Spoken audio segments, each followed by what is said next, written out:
ദുബായിൽ സ്വകാര്യ സ്കൂളുകളുടെ നിലവാര പരിശോധനയിൽ അടുത്ത വർഷം മാറ്റമുണ്ടാകുമെന്ന് അധികൃതർ. കഴിഞ്ഞ വർഷം സ്കൂളുകളുടെ നിലവാരത്തിൽ വലിയ ഉയർച്ച രേഖപ്പെടുത്തിയതിനെ തുടർന്നാണ് തീരുമാനം.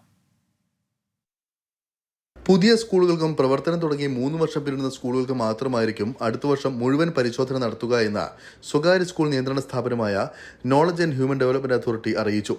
പ്രവർത്തന മികവ് വിലയിരുത്തി KHDA കഴിഞ്ഞ ദിവസം പുറത്തുവിട്ട ദുബായിലെ സ്വകാര്യ സ്കൂളുകളുടെ റേറ്റിംഗ് പട്ടികയിൽ രാജ്യത്തെ ഭൂരിഭാഗം സ്കൂളുകളും മികച്ച പ്രകടനം നടത്തിയ സാഹചര്യത്തിലാണ് പുതിയ തീരുമാനം അറിയിച്ചിരിക്കുന്നത്.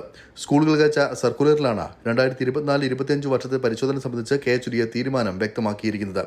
പുതിയ റേറ്റിംഗ് പ്രകാരം 23 സ്കൂളുകളാണ് ഔട്ട്സ്റ്റാൻഡിംഗ് റേറ്റിംഗിൽ ഉൾപ്പെട്ടിട്ടുള്ളത്.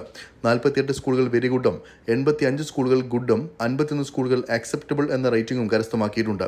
2 സ്കൂളുകൾ വീക്ക് എന്ന റേറ്റിംഗ് നേടിയപ്പോൾ എമിറേറ്റിലെ ഒരു സ്കൂളും വെരി വീക്ക് എന്ന റേറ്റിംഗിൽ ഉൾപ്പെട്ടിട്ടില്ല എന്നും അധികൃതർ അറിയിച്ചു. അരുൺ പാറാട്ട്, 24, ദുബായ്.